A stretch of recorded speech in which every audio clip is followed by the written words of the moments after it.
Thank you so much, guys, for taking the time to be here. I'm delighted to be here, but more importantly, hopefully I will impact at least one person here, ideally all of you, but I would like to impact one person at least, so that when you leave here, you go out with a better mindset and a better attitude towards life and also towards your career.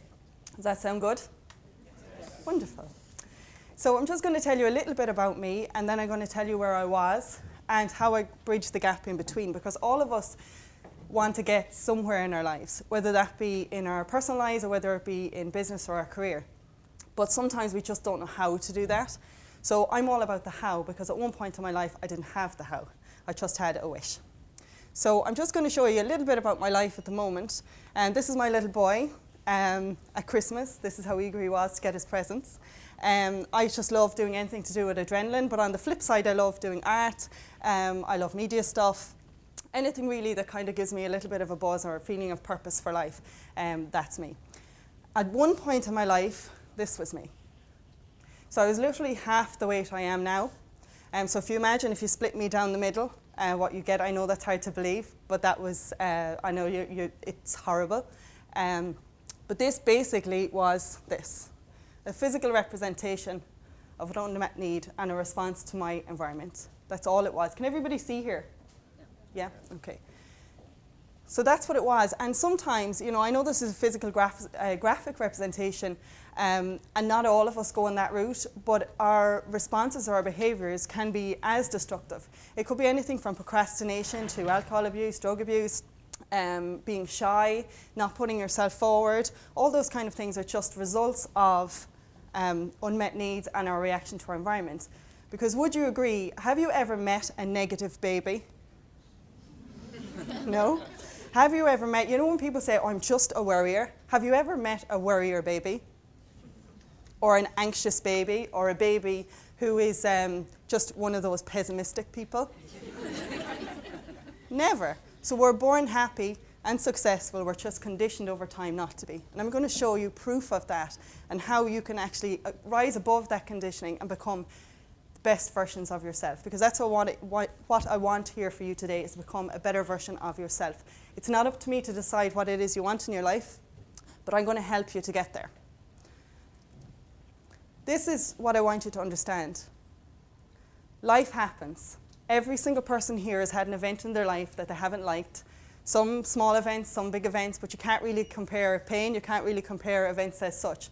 But everybody has had some kind of thing in life that has halted them to stop them becoming the person that they really are truly capable of becoming and reaching their full potential. And I'm going to tell you, this actually happened to me more than once. And it's good to know that, because sometimes when you become successful, and by successful I mean being the best you can be, sometimes when you become successful you think you've made it and all of a sudden you're flung back to the way you were. So people often ask me, why is it that I put my body like that? It's not out of vanity. That is not attractive. Would you all agree? I put myself like that because when I was 7 I was raped and I didn't know what to do with it. So I kept it in my mind and that was the result of it. Okay? I'm going to flick from that image because it's not very nice to look at. But that was the result of it. I didn't know how. My life just went totally out of control. So because I couldn't control it, I came upon this thing called getting the numbers down on the scale. And that happened to be it. And I felt in control of my life. Control is a normal human need. If it's thrown off balance, we do everything that we can to get it met. And we have lots of other needs. And if we can't, we go for the second best alternative. And that's why we all go for second best alternatives when our needs aren't met. So eventually, I did get better. And the only reason I'm telling you my story is not to impress you or to show you where I am today. It's to impress upon you that no matter where you are or what you're doing, you can get what you want with the right mindset, the right skills, and the right attitude. Skills and strategies can be learned very easily. It's your attitude and your mindset that actually predict how well you use those skills. So when I got better, and I genuinely was better, I was healthy, I was in Leaving Cert, I had a boyfriend, I thought I had it made. And relative to Leaving Cert, I was going out, I was Mitch in school too, jumping off the pier during school, and it was just, I really, really was healthy and productive. I got into first year in college. It took a lot because it was psychology, it was very competitive, believe it or not. And I thought I had it made. And then in 1998, I had a car accident and I hit my head during that car accident. I hit it here on this side, my temporal lobe. And about 2 weeks later, I started to experience kind of funny symptoms. I was losing track of time. I just wasn't myself. And I was also hearing kind of mumbles in my mind. So I said to my mum, I know there's nothing psychologically wrong with me, but there's something not right. And she said, yeah, I agree. So go to the doctor. So I went to the doctor, and the doctor said to me, take antidepressants. And I said, but I'm not depressed. And I genuinely wasn't, because I'd overcome all that stuff. But they said, well, take them anyway. They automatically jumped to the conclusion that it was because of my earlier years where I guess I was feeling low. So I took the antidepressants. Long story short, I ended up in a psychiatric unit 2 weeks later on 24-hour supervision, which means if I walk over here, I have a human shadow. If I go to the bathroom, if I have a shower, I have someone literally following me. They told my parents that I had schizophrenia. I had to go on the medication, the highest dose, as quickly as possible, and to be committed on 24-hour supervision. Both I and my parents knew I didn't have schizophrenia, but at the time, my parents had used up the insurance from my earlier years, so they couldn't use it. You can't use the same insurance on the same illness as such. So they didn't have the insurance to cover my hospital stay and to get a second opinion.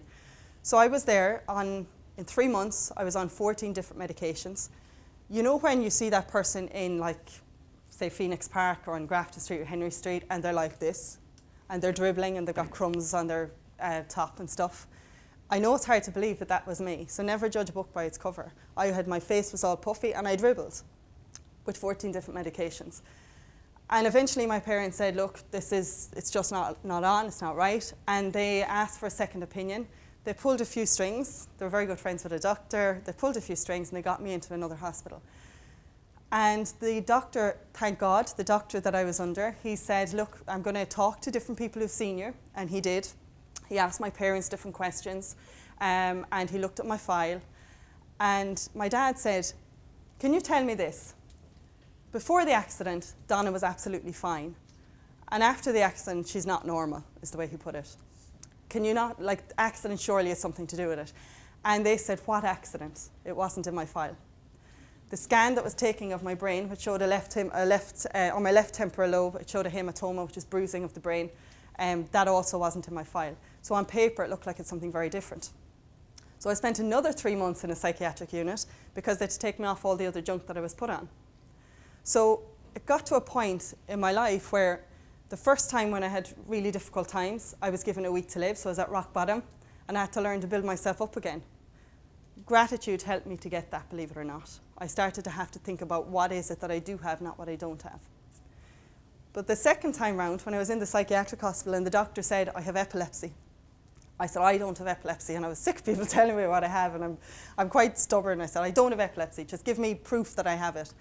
So he sent down to the hospital library, and they brought up documents about this thick, and I sat in the bed, and honestly, I cried, I'd say, for about an hour, and it was just tick, tick, tick, tick, tick, all the symptoms that I was experiencing I had. So they automatically jumped to a conclusion that it was psychiatric, when in actual fact, a head injury caused a neurological disturbance in my body, and I have epilepsy, and I still have epilepsy. So I had to build my life up from where I was to where I am today. And thankfully, I've learned lots of different strategies. I learned and worked with lots of different people that you consider very successful. At 23, I opened up my first company, and in the first year, it turned over €1 million. Now, you might think, why am I even telling you that? It's just to show you that you can go from absolute disaster to being happy and genuinely confident. And that's what I'm going to show you here today. There's a difference between being cocky and confidence. If you want to be cocky or you want to have that shallow confidence, just become a good actor. It's very easy to do. But if you want to have a genuine sense of confidence where you don't have to shout about it so much, you can just be confident and feel good in yourself. Where you wake up in the morning with a genuine smile on your face, that's what I want you to have. Would you like to have that? Yes. Okay. So this is what you've got to decide. You've got to look at your mind, and I'm going to show you how it works. And then you've got to decide whether you need to change your mind, which is what I had to do. And this is a question you need to ask yourself. Are you becoming a victim or a victor? Everything happens to everybody in life.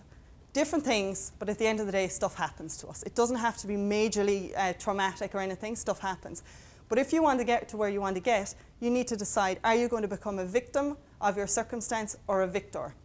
You may not know how to get what it is that you want, but the how is just a strategy that can be learned. You've got to make the decision first to become a victor. So which are we going to be in the room, victors or victims? Victors. Hands up anyone who would like to be a victim. Look around the room. Admittedly, are some of you don't have to put up your hands, admittedly, are some of you looking or feeling like a bit of a victim, blaming the world for your problems? If only they would do this, then I could do this. If only I came from a better background, I could achieve more. If only I had better brains or more intelligence, I would be better, or whatever. We're constantly doing comparisons because we are a society of comparisons, in my opinion. So it's so important that you literally take ownership of your own life and your own choices, no matter what background you have, no matter where you came from, who you know, or what your current circumstances is. If you want to improve and get to where you want to get to, that's what you need to decide. And you've all decided here today that you're going to be victors. So here's what you've got to do. You've got to decide and own your own life. And I put business up there simply, you can refer to your career or if you have a business or whatever. You need to choose a new focus. So when I was sitting on my bed and I was crying and I thought, okay, I've got to do something here. I didn't want to get back to baseline. I wanted to go more than that because I thought, I'm not going back to where I was. But I knew how to get there from the first set of events, let's say. But I guess it was harder the second time because when you're knocked back once and twice, you kind of think, well, maybe it'll happen again or something will happen again. It's a natural question. But I had to decide. That's literally, I had to get stubborn with myself. And I had to say, quit the crap and really just own your own life and become responsible for your own life and become greater than your problems. This is what I want you to understand. You are not your problem. If you make your story your identity, you will never do anything worthwhile in your life. Ever, not to the full extent that you can really achieve what it is that you want to. So decide what you do want. Most people look at what they don't want. Well, I don't want to be sad anymore, or I don't want to be shy anymore, I don't want to be anxious anymore, I don't want to be this, that, or the other. If you want to get what it is that you want, you've got to decide with clarity what it is that you want. You're all Googlers. If you decide you want to search something in Google, do you put in something that you don't want? That's kind of dumb, isn't it? So you've got to put in exactly what you want. So you've got to tell yourself what you want. Put yourself in a strong state. Look at the resources around you. You have so many resources. What can you use, no matter how small, to get you to where you want to get to? And create a why. I put that back there as well. If you've got a why to do something, you will do anything. How many people here, admittedly, get in better shape when they have a holiday or a wedding coming up? You go, well, I'm not going to sit on the beach looking like, everybody else is there out there with their beach bodies. And it gives you a motivation to do it. Admittedly, are we a bit like that? If we want to give up cigarettes, we have to put up a why behind it. So when you get a why, when you get a bit of an engine behind what it is that you want to do, you'll be able to do it a lot easier. So look at what it is that you want to do if you can identify it. If not, just play around with what you might like to do and put a why behind it. So I had to get a why behind getting better. My why was, I was sick of seeing my parents cry, honestly. And then I thought, I'm going to be stubborn and I'm going to get what it is that I want to get. But I've got to get my why. And that was my initial why. So get an initial why and then build it up. This is what you've got to decide too. Are you going to be interested or committed? How many people here turned on their computer this morning? Were you interested in doing it or were you committed to doing it? Try and put your hand up, please.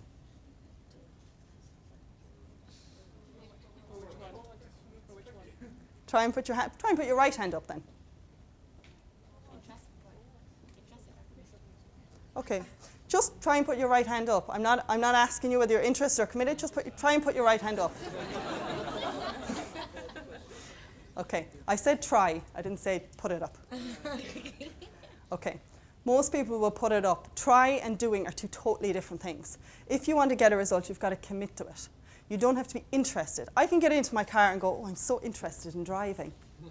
Yeah, maybe I'll do it, maybe I won't. Or I'll say, put the key in and just put my foot on the accelerator. Then you get somewhere. So you have to become, not interested, you need to become committed to what you're doing. Remember these 3 Ps. I don't know how well they're highlighted here. Plan, prepare, and proceed. Google Maps. If you want to get somewhere, you need to decide, first of all, you need to type it in. You need to decide, it decides for you, which is the best route to get there. That's smart, isn't it? If you don't decide where you want to go, you'll end up either nowhere or somewhere you don't want to be. So identify the best route to get there. Look at the skills and the support that you need. Now, imagine like driving a car. If I'm driving a car, I've got certain boundaries in the car. I need to make sure that I've got things with me in case I break down, or I've got some resources, or I've got some kind of maybe telephone numbers that I can ring in case I break down, or in case I hit an obstacle. That's smart, isn't it? Most people don't put those in their lives. Most people do not prepare for if something happens, what will I do? So for example, let's say I meet an event in my life, which is very likely, where my life goes totally out of control for whatever reason, or I perceive it to be that way. Do you think I could go back to the way I was? Absolutely, I could. Do you think I will? No way. And the reason I won't is because, first of all, I've chosen not to, I've committed not to, but most importantly, I have strategies in place that if I feel like that way, if I feel vulnerable, I know exactly what to do to prevent me from going back there. So this is why you've got to have strategies and skills in place to get you to where you want to go. Focus forward. If you're driving a car, do most of you drive here? Okay, if you don't drive, you've been in the car with somebody who does drive. If they drove looking in their rear view mirror, what would you think of them? Let's drive. What would you think? They're insane, right? So you'd want them to focus forward. Most people in their lives focus backwards. They're constantly looking in the rearview mirror. Well, I want to do this, but this happened before. Or I want to do this, but it didn't work out the last time, or whatever. Focus forward on what you do want. If you meet obstacles along the way, so what? That's life. You just learn how to overcome them. If you need help to overcome them, you get that help to overcome them. But everyone has those obstacles. But as long as you're focusing forward in the right direction, you have a good chance of getting to where you want to go. I have down here, choose your team. Most people in their lives do not choose their team. Imagine if you're in a car and you've got a bunch of people and one is shouting at you from the back, one is firing papers at you, one is putting their hands over your eyes. What would you say to them? Stop, or get out of the car. So imagine that your life is like a car. You either have to tell people to stop or remove them. I don't mean kill them, I mean just remove them. Not delete them, just a disclaimer. But just maybe to step aside from them or limit your time with them. If people aren't in line with or matching what it is that you want to do. Now, here's the thing. Everybody has a family. So some of us have bigger families than others. And I have what you might call licorice orthos, all sorts. They're not all pro my goals. Some of them think they're mad. Some of them are very straightforward. Some of them are very straight. Some of them are very hippie-like or whatever. But I've got to choose who I need to have in my life. Family you can't really get rid of, so just limit your time with the ones that you don't enjoy. With the ones, you can blame me. But choose who you want to be around. Now that's not a snobbery thing. At the end of the day, and there's a phrase which I think is a wonderful phrase. If you're in a plane and the pressure drops, what do? Put on your own air mask first. If you're not looking after yourself, you can't look after other people. Everyone has their own individual lives to lead, and they are responsible for their own lives. So stop being responsible for their lives. Be responsible for your own. Own your own life. And make sure that who you surround yourself with are people who actually are going to help you get to where you want to get to. Find an expert. This is something that I had to do. I had to find experts because I didn't want to kind of do it the slow route again. I wanted to get to where I wanted to get to, but I didn't know how, as I said. So I had to find people who had what I wanted, regardless of circumstance. So I thought, what if I could find people that had been through rubbish circumstances, but had become successful despite them? And I figured if I model their results, or if I model their strategies, I should come up with similar results. That'd be correct? If I want to be a good chef, would I find a mediocre chef, or would I find the best if I want to become really good at it? You find the best. So if you want to do something, you've got to find the best at it and model their strategies. So learn from experts. When I learned to drive, I made sure I learned from somebody who knew how to drive. It wouldn't be very smart, would it, to learn to drive from somebody who hadn't a clue what they were doing? No. But most people learn from people who haven't a clue what they're doing. Believe it or not, in my industry, there are a lot of people teaching or explaining, and they actually don't have the results that they're talking about. You'll be shocked. There are so many experts teaching stuff, and they don't have the results. So for me, it's more important to find somebody. I don't care what education somebody has. I don't care where they're from, who they know. As long as they've got the results that I can follow, that's what I'm interested in. And everyone knows one of those. You may not know them personally. If you don't, find them and model exactly what they do. You do not need to have all the answers. Nobody does. Even if they say, everybody says, oh, I know it all in their minds. No, you don't. Is there any know-alls here? Everyone's going, yeah, he is. Yeah, she is. But the fact is, nobody knows everything. I'm still learning. Everybody is still learning. And practice your actions. There is no point thinking about something. You've got to do it, and you've got to practice it and practice it. Remember when you first got your computer and you learned to use it? Are you better now than you were at the beginning? Some people don't know. Think of that image. Council workers. I hope nobody here is a council worker part-time. But in the event that you are, there's no point staring into a hole, staring into a mess and looking at it, and having all your other people that you don't want in your life join you and looking in and say, oh God, that's such a mess, that's such a mess. Or what will we do? Let's all join in and talk about it. Let's talk about people who were also there before. You know, that doesn't get you anywhere. Your brain is your most valuable asset. People learn strategies all of the time. So do I. But unless you have your brain behind it, your engine behind it, it is like turning on a computer with no power. You don't get results. You have to have your mindset right first. Mindset equals money set. Mindset equals blank set. Everything you do is based on your mindset. Do you perform better if you're feeling better? If you've had a really, really crap evening and you come into work and you just don't want to talk to anybody, nobody does that, do they? Everyone has those days. So you've got to put power behind what it is that you want. And I'm going to show you this using an analogy of a computer. You can all relate to this, right? Now, if I pick up my phone, and I have here on my phone, I actually code my phone because my son likes to get it. If you look at all of those apps on my phone, how do they get there? Some were put on when I got it, right? And some I put on. Some apps actually arrive on my phone. I have absolutely no idea where they came from. Ads for products that I have no interest in, they just pop up on my phone. I don't know how they got there. But there's something being downloaded all the time. You're probably responsible for some.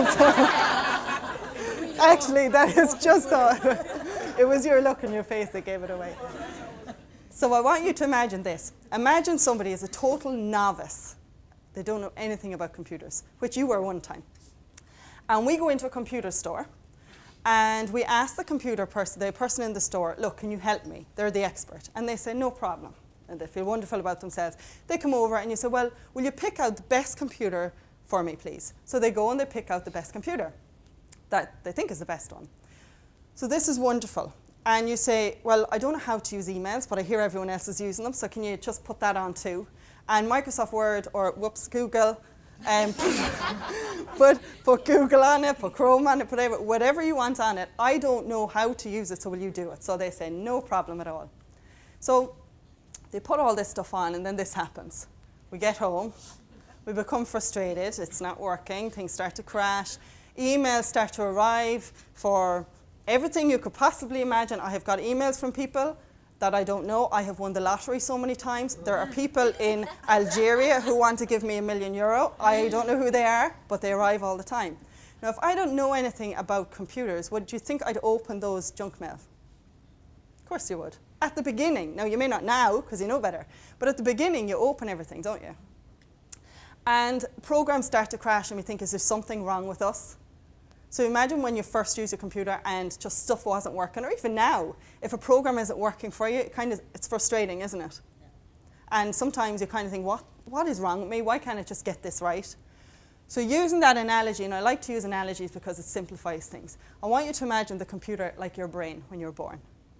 When you're born, we have a basic computer. We have a basic brain. We have the ability to learn a language, the ability to move, and the ability to feed. That's kind of it. How do you think you have the accent that you have? You learned it, and you were constantly exposed to it. Some of you here have been exposed to a second language rather than your first language because you're around it. The more you're around it, the better you get at it. And all information comes into us, like apps on a phone or a computer. It comes in constantly. Our accent, our walks. I got the raw deal. I got a Mayo accent. Like, seriously. Flat as a whatever. But everybody has an accent, simply because it came in to your brain. Every opinion you have, every cultural opinion you have, every religious opinion you have, everything that you have in your brain was downloaded either by your environment or by somebody else. You just let it in. Same way the stuff gets into my phone. Somebody put it in there. Sometimes I download stuff that isn't good, but it goes in there. And that's the exact same as our brains. Now this red thing here represents emotions. Sometimes our brain has emotional tags. Now what that means is, you're here, there's lots of information going on. The lights of the fan, the camera, everything. You couldn't possibly focus on it all at the same time. You would go crazy, right? So we filter information. We narrow it down to the things that are important to us, the things that you can focus on, that you need to focus on. And sometimes there's emotions tagged to information. It's like, I guess, an app or a CD. If you imagine, or a DVD, whatever, you just put it into your brain. So if you imagine you go through life, for example, and you get into school, before you go to school, you think you're really smart. Like my 4-year-old at the minute, he is a genius as far as he's concerned. He actually did a picture yesterday, and I have to say, he's very creative. So I did call him a genius on Facebook. He is wonderful, and I can praise him. I'm totally biased. Now, what happens when he goes into school? Do you think he's going to start getting colour inside the lines? Make sure you do this correctly. If you get an A, you're good. If you get an F, you're rubbish. He gets all different information. Hopefully I'll be able to prevent or at least reframe some of that, but he'll get all that stuff. So we actually monitor and I guess equate how we are and how valuable we are in our identity to our performance in society and what society tells us is good. So let's imagine I'm in school and my teacher tells me that I'm stupid, or I get an F, or I get a G, or I get whatever, and automatically my brain tells me that means I'm not good enough. So I download it, and it's emotionally tagged. Now here's the thing. All of our senses are involved in this. Our feelings, what we see, everything. So it goes in like almost like just like a movie. It goes into our mind and it plays. If there's a lot of emotion tagged to it, it will play a lot. If there's not really much emotion, you probably don't even notice it. Our brain's purpose is to keep us alive and safe. It likes to keep us comfortable. So if it recognizes something in the environment that it doesn't like, it will try to avoid it or will try and deal with it. That's called fight or flight. So if we have an emotional tag to a piece of information or to something that happens in our lives that makes us feel uncomfortable, if we come across that again or something similar, your brain has to generalize. How did you know to sit on that chair? Because you've sat in a chair before and you know what a chair does. How do you know when you walk into a door that it opens this way or that way? The first time you walked into a door, or not into the door, through the door, the first time that you did that, maybe when you were a baby, you had to kind of figure out, what does this do? But our brain generalizes positive and negative. So for example, when that happened to me when I was younger, it was a one-off event. There was lots of emotions obviously tagged to it, but my brain, in order to keep me safe and comfortable, said from now on, if I experience anything like this again, trigger all those same emotions, and then I have a chance to decide what to do with them. So can you imagine if I went into a situation and I got bullied, which is kind of control taken away from me as well? How do you think I'd react? Now if you imagine if somebody started to ask me, where are you going and what time will you be back? Do you think that might have bothered me then? Yeah, because I felt they were controlling me. They probably weren't, but I felt that they were. So it generalizes. It's like a Hoover. It sucks everything up and then says, from now on, anything I see or hear or smell or taste or feel, I'm going to trigger those same emotions. And that is why, if somebody, for example, is afraid to give a presentation, it's probably because at some point in your life, you would have seen or experienced judgment at a presentation and you didn't like it. or you saw somebody that maybe people laughed at, or something like that. If you're afraid to do something, it's because somewhere in your mind you've got a CD playing or a movie playing that tells you, if I do this, this is what happens. We all got those? Everybody does. That happens in the limbic system. The limbic system is basically a really primitive part of the brain. Apes have it. It is very, I'm not saying it came from apes, by the way, I'm just saying that it's as primitive, it's as dumb as an ape. It's very black and white. It doesn't see the difference, reasoning or nothing. Reasoning is in a different part of our brain. So it's all to do with emotions, to do with memories, to do with responses, to do with reward and desire. Memories, everything is all banked in the limbic system. And what it does, this is how it works, and this is really important that you pay attention to this. It can't tell the difference between what's real or imagined at a neurological level. Admittedly, and guys can admit this too, if you're in a movie or watching a DVD and it's a horror movie and all of a sudden something starts to happen and your heart starts to beat and your sweat glands start to activate and your blood pressure goes up and you're like, oh God, I don't want to see this. Even though you know it's green screen, it's all special effects and they're acting. So why would your body physically respond? Because at a neurological level, the limbic system cannot tell the difference between what is real or imagined. So it responds anyway. And the more our body physically responds to something, the more adrenaline and cortisol is released, the more we shy away from things, if the emotion is negative. Also, it does not filter information. Now, do not, and I'm telling you, do not think of a pink elephant. I said don't. Now, whatever you do, I don't want you to think of Grafton Street and you're going up and wow, there's a red dress in the shop window, and then all of a sudden you see a yellow football on the ground. Don't think of that. You've all thought of it, right? Yeah. So our brain doesn't differentiate. It's like a junk mail. Everything just comes in. It's up to us what we engage in, but everything comes in. So everything somebody says to you, you register almost like as a download. It's up to you what to do with it. But if you've got these programs going on in your head that are emotionally tagged, it kind of makes you deal with it ineffectively, as I did.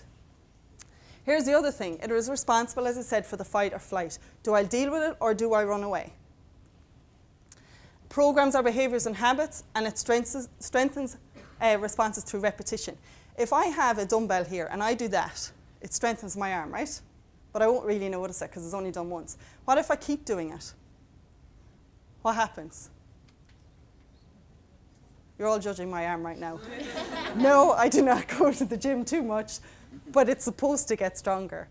You all speak the language you speak because you've practiced it. You all can do this because you've practiced it. The more you do it, the better you get at it. And this includes our thinking and our mindset.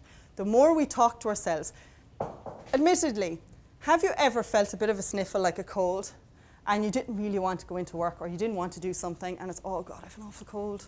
Or I can feel my sinuses blocking up. Yeah, I think my throat is going as well. And you start coughing and you start actually talking yourself into it. We do it all the time. We don't even realize. That part of the brain is like an engine in the background. We don't realize what it's happening. So this is about becoming conscious of what you're doing. Become very aware of what you're doing. And things can change. Change perspective. Now I'm going to... Normally I don't wear sunglasses, so I thought I'd put them there just in case. Can you stand up for a minute, please? Oh no! If you were 4, do you think you'd mind standing up? No, I wouldn't. No. Okay. Put those on. Turn around. She looks lovely, doesn't she? Okay. Now, just turn around there for a second. The room is the way it is, right? Yeah. Now, how does it look now? A lot darker. A lot darker. Now, can you imagine if she walked around with those sunglasses, what she would look at and what she would see? I'll just take them off now. Okay, let's sit back down. What we see in the world is predicted by what filter we have. If I walk around, for example, with this phone in front of my eyes, all my downloads, that's how I'm going to see the world. So it's not necessarily that people think of you a certain way. If you have programs running in your mind, you think that they do. You perceive that they do. Cultural differences, race differences, everything from the way people look, the way people dress, the way people speak. We all perceive that they're going to be a certain way because of our downloads. Because of the information we grow up with, we perceive various different things. So do you think that I could perceive that people were controlling my life after that event happened? Absolutely. Were they controlling my life? No. When somebody said to me, when I was at my lowest weight, and someone said to me, Donna, and I was getting back up, you're starting to look better, I hated them. I absolutely hated them. Yet to look a little bit better would have probably been healthier, right? So it didn't make any sense that I would want to look better. So I used to think everybody was telling me, if they said I look better, it meant they were telling me I was fat, which was just a perception. That's all. So everything that you do in your life is a perception of reality. It's not necessarily reality. Does that make sense? So you've got to change the perceptions that you have and open your mind to new thinking. Open your mind to different opinions. Open your mind to different ways of looking at what you want to achieve and how you might achieve it. Understand the perspective is not the same as reality. And this is a question you need to ask yourself. Are you prepared to allow your perceptions or your programs to determine what you do in your life? If somebody called you stupid, are you prepared to allow them to control what you achieve? If you grew up in a really disadvantaged area, are you going to allow that to dictate how wealthy you become? If you decided that you want a promotion, but you don't think you can because your sister told you that you probably won't get it, are you going to allow that to dictate what you do? That's your decision, that you have to own your life and allow yourself to make decisions based on your new reality, if that makes sense. And this is neurological, guys. This is not me just talking theory. This happens for real. You are literally being wired every single minute of your day. As I've been talking, you've been thinking different ways. You've been reframing stuff. You've been thinking, well, how does that apply to me? Or how could I use that in the future? Or how could I use it in this circumstance, right? So when you're doing that, you're changing your perception. And all that takes is bringing experts into your life that have good ones. Literally choosing the downloads that you get in your brain. Choosing who you talk to. If you talk to miserable people all day, guess what you're going to feel? Miserable. If you're watching, here's the fix, right? You go home from work. Yay, EastEnders, half an hour. Coronation Street after it, I think. Fair City at some point. Then you watch maybe the news, or you might hear the news every hour. Remember, your body is physically responding. So if you're watching somebody scraping somebody else's eyes out on the pavement over a row over someone who's had an affair, or you're watching the news every hour, your body is physically responding and wiring you neurologically. My body was wired neurologically for unproductive responses. So if you want something in your life or your career, whatever it is, that's up to you. You have to wire yourself correctly for it. The only things you should be putting in your mind is positive information, productive information. Everything you read, who you talk to, what you watch. And it does have a difference. I am living proof that it has a difference. I used to talk myself miserable. I used to say everything to myself that I could possibly say that was negative. But once I started to seek out experts or people who knew what they were doing, successful people. Successful basically to me is being the best you can be in whatever area you choose. So what if I was to find those people and let them download on me? Let them tell me what it is that I need to be wired for. Do you think that would be a smarter move? Okay. So think about who it is that you can learn from. You may not personally know them. Read about them. Some of you have my book. Read it. Do it. There's exercises in it.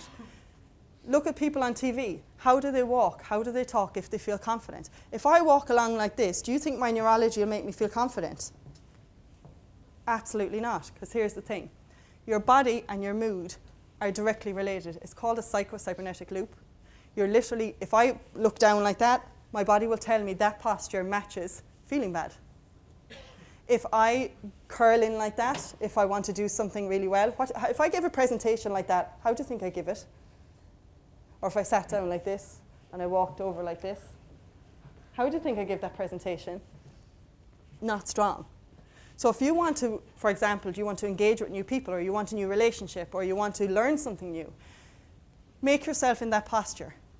Think of, if I knew someone who was really good at this, and you may just know of them, how would they stand? What tone of voice would they have? How would they breathe? At one point in my life, I was literally afraid to cross the road on my own. I had to get my mother to hold my hand. Before that, I didn't want to go outside my door. I used to go into my bed. As my mother called it, I used to go into my hole. And for me, I had to do it gently. So I had to go in for a cup of coffee, which was terrifying. I would genuinely have preferred to chew on glass than do that. How am I up here talking to you? I had to decide. I had to become committed. I had to get the skills and practice them often till I become wired for it, so that it becomes as natural to me as breathing. And every single thing that you want to do, you can do it just by wiring yourself for it. So assess your current life, assess the downloads you're putting into your brain. If you're literally working on your laptop and you're looking at things, you're typing in stuff that's negative all the time, or you're typing in crappy codes if you're trying to learn something, how do you think you're going to feel? So why do it for real?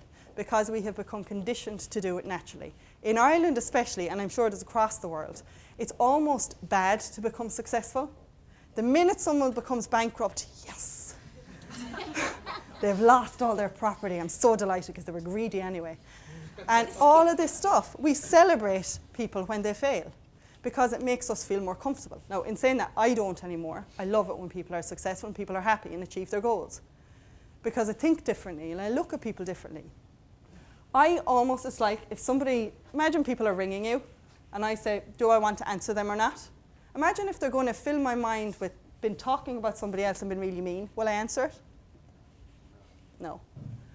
So why answer people or answer messages or answer information from the environment if it doesn't make you feel good? Only answer and engage and open up information that makes you feel wonderful. Find it, read it, put it into your brain, download it, and practice it. You can do this as a little tip. This is something that I do. It's very simple, but it's quite effective. I want you to imagine a delete button in your head. Okay? There it is. If somebody says something negative to you, and that includes yourself, if you watch the news more than every half an hour or every hour, I want you to press delete. Literally imagine pressing it. Can you all imagine that button in your brain? If you can't imagine it visually, look at this and feel it going into your brain or hear that sound. Okay? So delete it. Importantly, you need to replace it with something positive. So if, for example, I say to myself, I can't afford it, and it makes me feel bad, how about reframing it and saying, how can I afford it? What do I need to do to afford it? It's a different question, you'll get a better answer. The questions you answer determine the answers. The questions you ask determine the answers that you'll get. If you ask crappy questions, you're going to get bad answers. If you ask better questions or reframe questions, guess what you're going to get? Better answers and better solutions. Imagine this. Hear it. I want you to imagine it going into your brain.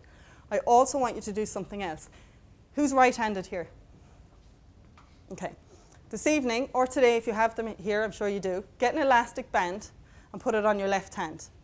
Who's on your left wrist? Who's left-handed? Okay.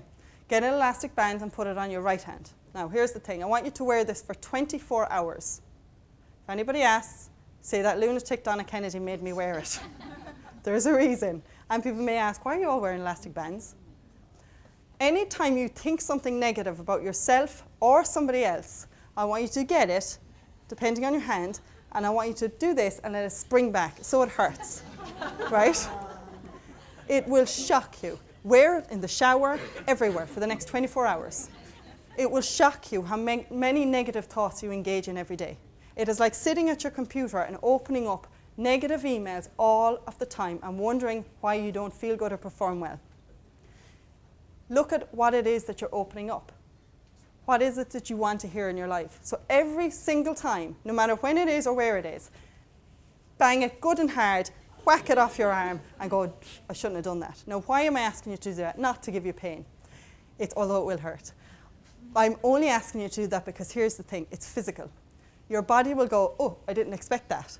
So it changes the pattern. When I'm asking you to put a positive program in there, or delete your negative programs and put a positive one in its place, your brain doesn't expect it. Our brain is conditioned, so it just does that. How many people, honestly, if we left this room and came back, you'd sit in the same seat? Now imagine if somebody else sat in your seat. Would you go, what's she doing sitting in my seat? Move! Because we get into habits so easy. How many people have their side of the couch that they sit on? Or their mug? Or you go and when you go home, you put your keys in the same place all the time without even thinking? Or you drive home and you don't realize how you even got there. You could be thinking of something else. Because we do things on automatic. And I want you to learn stuff on automatic that will help you to be the best that you can be. That's going to help you. Doing this will actually help you because it'll throw your brain off track. It doesn't matter what you do, whether you slap yourself in the face, whether you drink a drink you don't like, whether you smell something you don't like, as long as it interrupts your brain. But I want you to just do that because it's really simple. And if you ever do it again in the future, put that elastic band back on and watch what happens. You will genuinely be shocked at how much negative rubbish you're putting into your lives. So hands up, who is going to become a victor? Now, to physically get it, I want you to stand up and become a victor. Oh my God, I'm standing up. People are looking at me. Now, this time look slightly above eye level. Just slightly above eye level, as though you're walking like I have this got. Breathe deeply. Now, think of someone who's super confident and relaxed in a way, but they've got genuine confidence. You might see them on TV or might know them. Now, think like them. How would they walk? How would they breathe? Would you walk differently? Now, I want you to all, for a second, look down at the floor, put your shoulders in like this. How do you feel? Okay, now look back up, look slightly above eye level, and she breathes already. So sit down. If you engage your brain correctly, you will embrace the day differently. You'll start to behave differently. But you need to do it often. This is not a one-time thing. You need to continually do it until it becomes automatic. And I'm going to finish up on this because I know time-wise. Get out of your own way. The only person stopping you from doing what it is that you want to do is you. If you decide and commit that you're not going to take any rubbish anymore, that you're not going to settle for second best, that you want to actually live the life that you want to live, why not do it? What's stopping you? Every single person who has achieved anything great has overcome adversity. Most people who are world-renowned, great thinkers, great achievers, Einstein failed maths. Walt Disney was fired from his job. Guess why? For lack of creativity. Michael Jordan was thrown off his basketball team. All of these people failed. But here's how I want you to think of it. There is no such thing as failure. It's feedback. If something doesn't work out, go, what can I do differently? How can I do it differently? Ask better questions. And importantly, take action. If you just wish for something, it's just a dream. But if you take action, it becomes reality. And that is the gap in between. I used to wish for a better life. Sometimes I prefer to trade my life for nothing, just to do away with it. That was then. Now, I make better questions, I ask better questions, I make better decisions, and I focus on better things. And importantly, I take action on those. I don't wish anymore. If I want to do something, I don't have to know how to do it. I've just got to do it and find someone who's done it before me. Do you all know someone who's done something successful before you? Everybody has. Everybody knows somebody like that. Find the strategies and model them. And keep taking action, and keep doing it, and keep doing it, and keep doing it until you get the result that you want. And you will get the result that you want. And remember the phrase, we are all born happy and successful. We are conditioned not to be. Now that you know that, I want you to be your best version of yourselves and reach your potential. And I'd like to thank you on that note.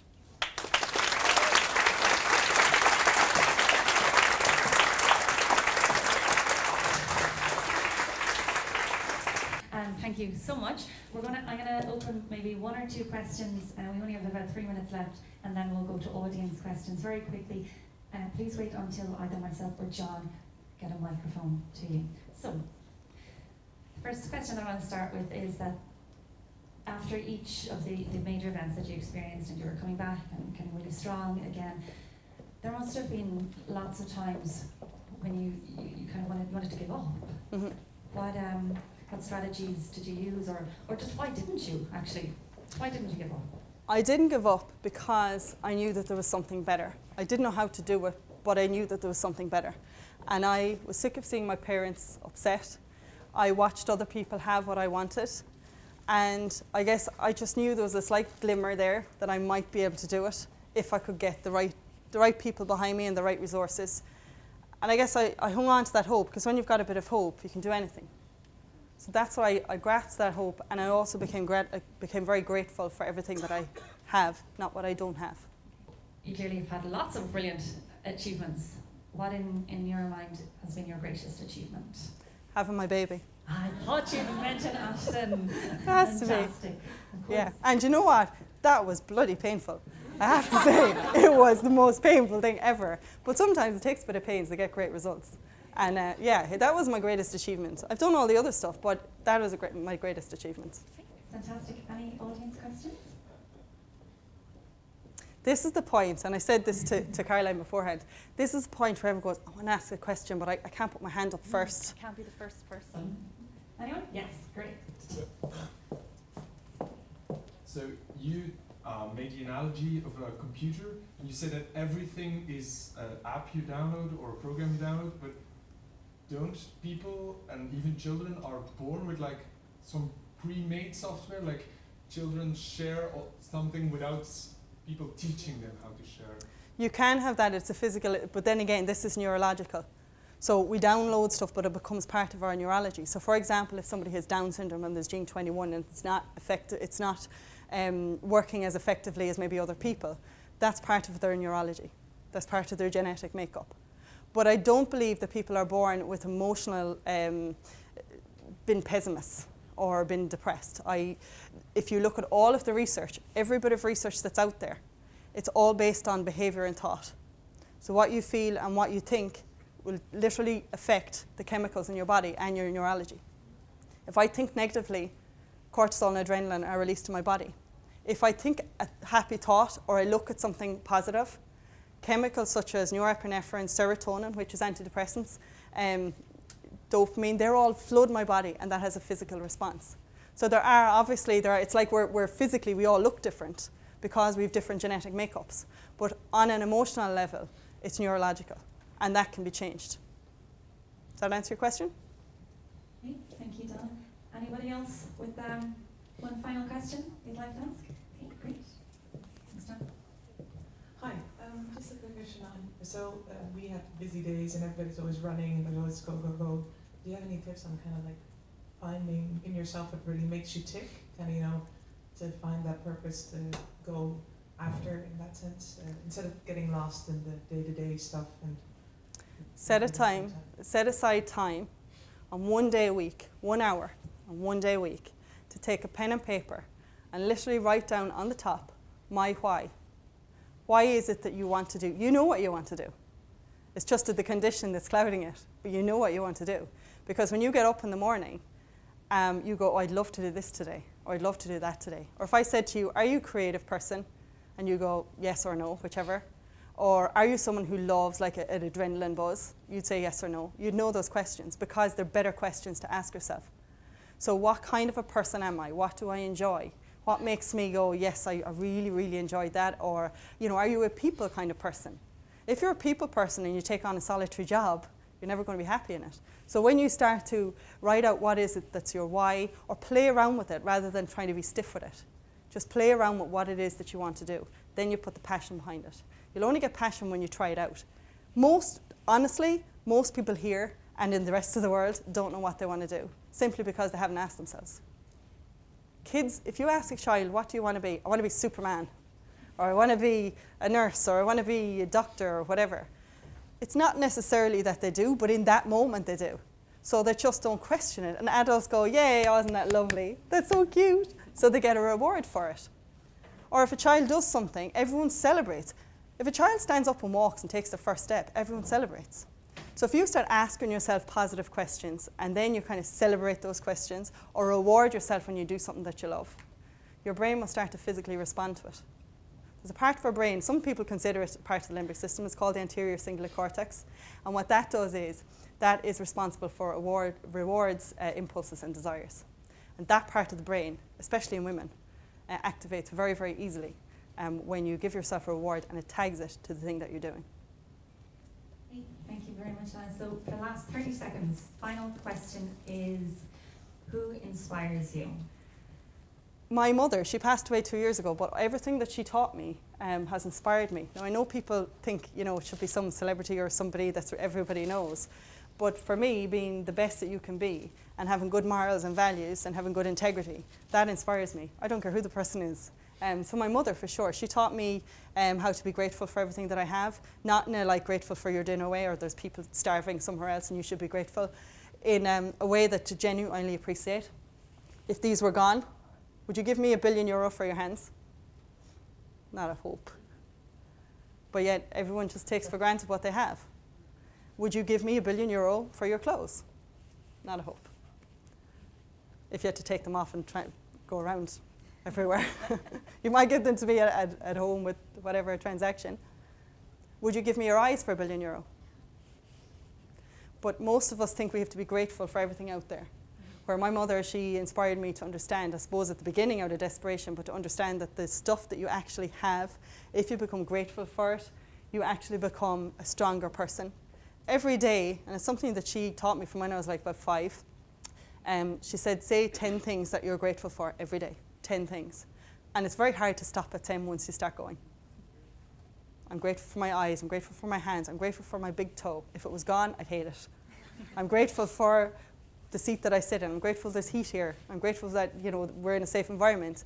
And the list goes on and on. But as soon as you start to do that, your brain starts to open up and think differently. So she inspires me most. That's great. Thank you very much. So, please, thank you so much.